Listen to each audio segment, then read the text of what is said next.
Hello guys, gimana kabarnya? Lancar. Kali ini gue akan menceritakan sebuah film bergenre drama. Film itu ialah Girls Against Boys yang dirilis pada tahun 2013. Film ini disutradarai oleh Austin Chick. Film ini menceritakan tentang seorang wanita yang mencari keadilan untuk dirinya dan pembalasan dendam. So, baiklah tidak banyak bacot, matiin data seluler Anda, aktifin mode terbang, fullin kecerahan HP Anda, dan terbanglah. Salah, maksud gue inilah alur filmnya.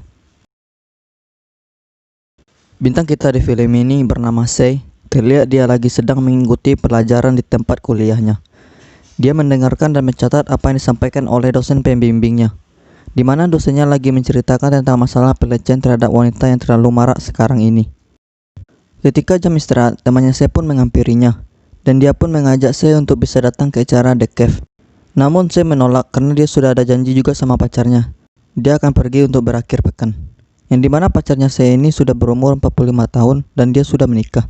Sei pun tidak terlalu menanggapinya. Terlihat Sei lagi berias untuk siap-siap pergi untuk berakhir pekan. Ternyata di luar pacarnya sudah menunggunya. Pacarnya Sei ini bernama Terry. Terry yang sudah terlalu dewasa akan memutuskan Sei karena dia akan kembali bersama istrinya lagi. Dan ternyata dia sudah memiliki seorang putri berumur 3 tahun. Mendengar perkataan Terry tersebut, Sei pun terlihat murung, seperti seseorang belum makan dalam seminggu, dan dia pun kembali ke kamarnya. Pas paginya, Sei pun bangun dari bobok cantiknya, dan dia masih mengingat perkataan Terry semalam. Sei pun membuntuti dan mengikuti Terry bersama keluarganya yang lagi di pasar, dan dia mengikutinya sampai Terry pulang ke rumahnya. Di sini hati Sei pun hancur melihat hal tersebut dan dia pun pergi. Sepanjang jalan, Sei pun terlihat murung dan hatinya sangat hancur gara-gara cintanya diputusin sama Terry. Dia pun masuk ke sebuah tempat. Ternyata tempat itu ialah sebuah bar. Dan yang kita tahu juga, ternyata saya punya pekerjaan sampingan sebagai bartender bar tersebut. Setelah saya selesai bekerja, dia pun pergi ke tempat ruangan ganti. Dia pun menangis. Tidak sengaja seorang wanita melihat saya sedang menangis. Wanita tersebut bernama Lulu, dan dia bertanya kepada saya, apa ini ulah pria? Saya pun cuma diam. Lulu pun mengajak saya untuk minum di bar lain dan merilekskan pikirannya. Di tempat tersebut, mereka berdua bersenang-senang dan asing berjoget-joget serasa dunia milik mereka. Dan saya sama Lulu pun diajak ke tempat rumah pria yang mereka kenal di bar tersebut. Mereka bernama Eric, Simon, dan Duncan. Di sana mereka saling mengobrol, tapi lain dengan saya, dia cuma diam saja dan pergi ke sebuah jendela, seperti merenungkan nasibnya. Pas saat itu ada Simon yang mendekati saya, dan mereka cipika-cipiki. Tetapi hal tersebut dilihat oleh Lulu. Saya pun pergi ke sebuah toilet dan cuma berdiam diri saja dan hampir ketiduran. Simon pun mengetuk pintu toilet tersebut. Saya pun membukanya karena terlalu capek. Saya pun meminta untuk pulang.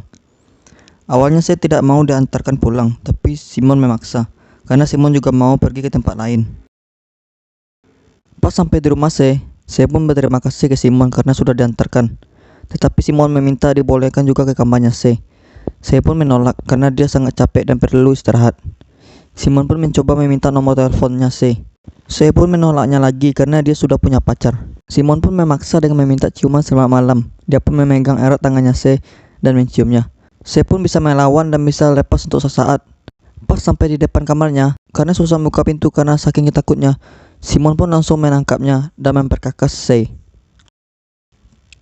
Setelah kejadian itu, saya pun menelpon ibunya. Ternyata ibunya tidak bisa dihubungi dan mencoba menelpon teman-temannya lain, tetapi tidak bisa juga. Karena sudah tidak ada yang bisa diajak ngobrol, dia pun pergi ke rumah Terry. Tetapi Terry merasa terganggu karena kehadiran saya diketahui istrinya. Terry pun mengantarkan saya balik ke rumahnya. Sesampai di rumah, saya pun cuma diam saja dan memeluk Terry. Karena Terry terlalu bernafsu dengan saya, dia pun mencium-cium saya, dan saya pun berteriak untuk berhenti. Karena tidak tahu lagi, saya pun membuat laporan tentang pelecehan yang dialaminya di kantor polisi. Di sana juga ada Lulu yang menemaninya. Dia pun dikasih berkas dan disuruh mengisi di ruangan yang telah disediakan. Terlihat Lulu sedang menggoda polisi di sana. Dia pun mengajak polisi tersebut itu untuk bercinta. Siapa juga yang menolak ajakan tersebut.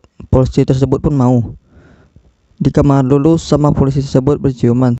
Ternyata Lulu memborgol tangannya polisi tersebut dan mempermainkannya. Dia pun mengambil senjata polisi tersebut dan menembakinya di bagian pohon pisangnya, dan dia pun mati. Karena polisi terlalu lama menyelidiki kasus saya, Lulu pun mengajak saya untuk pergi ke rumah Eric dan Duncan untuk menanyakan alamatnya Simon. Sesampai di sana, ternyata di dalam rumah cuma ada Duncan. Lulu pun menanyakan alamat Simon, tetapi Duncan tidak tahu. Duncan malah bercanda kepada mereka berdua. Lulu pun cuma ketawa, alhasil Duncan pun ditembak mati. Melihat hal itu, emosinya saya pun bercampur antara sedih dan senang, dan mereka menunggu Eric pulang. Saat mereka asik makan, Eric pun sampai di rumah. Lulu pun langsung menanyakan alamatnya Simon. Eric pun memberitahukan alamatnya. Sewaktu Eric mau mendekat ke meja makan, dia pun melihat Duncan yang telah mati. Dia pun terkejut. Lulu pun langsung menembaki Eric dan dia pun mati juga. Mereka pun pergi ke alamat Simon. Mereka pun masuk ke rumahnya Simon. Terlihat Simon lagi bekerja. Pas menoleh, Simon pun dipukul dan dia pun pingsan. Pas bangun dari pingsannya, ternyata dia sudah diikat di sebuah meja dan meminta untuk dilepaskan. Terlihat di sini Lulu dan Sei ingin membalaskan dendamnya Sei. Mereka berniat menyiksa Simon dengan memotong kedua kakinya. Simon pun terus meminta untuk dilepaskan dan mengobrolkan masalah ini dengan kepala dingin. Karena terlalu sering ngomong dan ngegas juga, dia pun langsung dipukul sama bor yang dipegang Sei dan sampai mematahkan giginya. Lulu pun bersiap mengeksekusi kakinya Simon. Dia pun merintih kesakitan. Setelah selesai memotong kakinya, Simon pun masih meminta tolong untuk dilepaskan. Dan dia pun dilepaskan ikatan tangannya. Setelah bangun, dia pun langsung ditembak di bagian kepala oleh Sei dan langsung mati.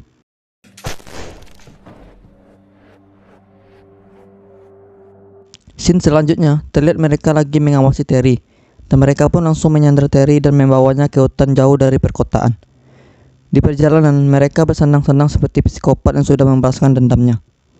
Sesampainya di hutan, Sei bersiap menembak Terry tidak bisa melakukannya, karena Terry menasehatinya dan Sei pun masih memiliki perasaan. Akhirnya pun dia tidak bisa melakukannya. Terry pun kabur, tetapi Lulu berhasil menembakinya, dan akhirnya mati juga. Hari pun sudah gelap. Mereka memutuskan menginap di hotel. Sei tidak bisa tidur dan masih memikirkan apa yang dilakukan selama ini. Dia pun menangis. Mendengar hal tersebut, Lulu pun mendekati Sei dan memeluknya. Paginya di sebuah restoran, Sei pun mengatakan ke Lulu setelah apa yang mereka lakukan. Sei tidak merasakan apa-apa, tetapi Lulu tampak senang melakukannya dan merasa lebih baik karena dia bisa meluapkan keinginannya. Pas di kampus, Sei pun cuma diam dan tak bersuara seperti ada yang dia pikirkan. Saat temannya pun datang dan menanyakan akhir pekannya, dia pun cuma menjawab ya secara singkat. Di dalam kelas, saya pun melihat seseorang lagi berpegang tangan. Betapa romantisnya mereka. Saya pun juga ingin merasakan seperti itu. Terlihat Tyler lagi memperhatikan saya pun melihatnya juga ke belakang. Dan dia memberikan senyuman sedikit ke Tyler. Yang kita tahu, Tyler ini menyukai Terry, tetapi dia tidak bisa mengatakannya. Sehabis pulang dari kampus, saya pun menghampiri Tyler. Mereka pun berbicara seperti masih malu-malu dan masih canggung satu sama lain. Tetapi Terry mengajaknya saya berkendara dan jalan-jalan. Saya yang memiliki perasaan ke Terry langsung mengiyakannya. Mereka pun berdua tampak senang, begitu juga sama dengan saya. Di sana saya tampak senang sekali karena ada Tyler di sampingnya dan merasa terhibur, apalagi pas saya memenangkan sebuah permainan dan dia pun mendapatkan sebuah boneka. Tyler pun mengantarkan saya untuk pulang. Saya yang amat senang mengucapkan terima kasih ke Tyler. Tyler pun mengajak saya untuk datang ke acara Halloween di Cave, karena Tyler akan tampil di sana sebagai DJ. Mendengar hal tersebut, saya pun menerima ajakannya Tyler. Selepas itu, Tyler pun balik. Begitu juga saya balik ke rumahnya. Pas di dalam, dia pun dikejutkan akan keberadaan Lulu yang sudah menunggu saya sangat lama. Lulu yang sangat penasaran melontarkan beberapa pertanyaan ke saya, seperti kemana saja, sama siapa pergi, siapa-siapa saja. Tetapi saya menjawabnya, dia cuma pergi bersama teman kampusnya. Pas di acara Halloween, di sana juga ada Tyler sama saya dan yang lainnya lagi bersenang-senang mendengarkan pertunjukan. Bisa kita lihat, saya tampak senang sekali, karena Tyler bisa mengisi kekosongan hatinya. Terlihat juga Lulu yang berpakaian Halloween mendatangi acara tersebut, dan dia memperhatikan saya dan Terry dari luar. Tyler pun mengatakan ke saya karena saya sudah datang ke acara tersebut dan dia sangat senang sekali. Saya pun pergi ke kamar mandi. Setelah itu, Lulu pun memancing Tyler untuk keluar dengan merusaki benda di sana. Tyler pun keluar. Dikira diajak main-main. Tyler pun ditebas oleh Lulu dengan sebuah pedang. Sehabis dari toilet, saya pun berjalan menghampiri Tyler. Betapa terkejutnya dia, ternyata Tyler sudah mati. Saya pun pulang ke rumahnya dan melihat sebuah pedang di atas meja.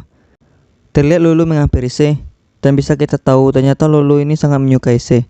Tidak berpikir panjang, saya pun menembaskan pedang tersebut ke perutnya Lulu dan Lulu pun mati.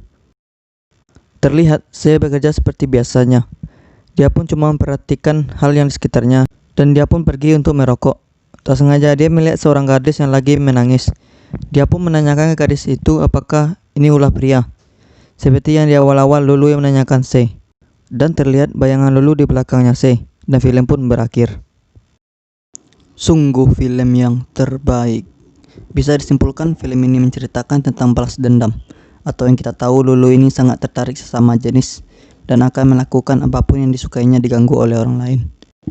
Baiklah, sekian dulu dari pembahasan film kita kali ini. Semoga terhibur. Semoga kita bisa ketemu lagi di pembahasan alur cerita film berikutnya. See you dan bye.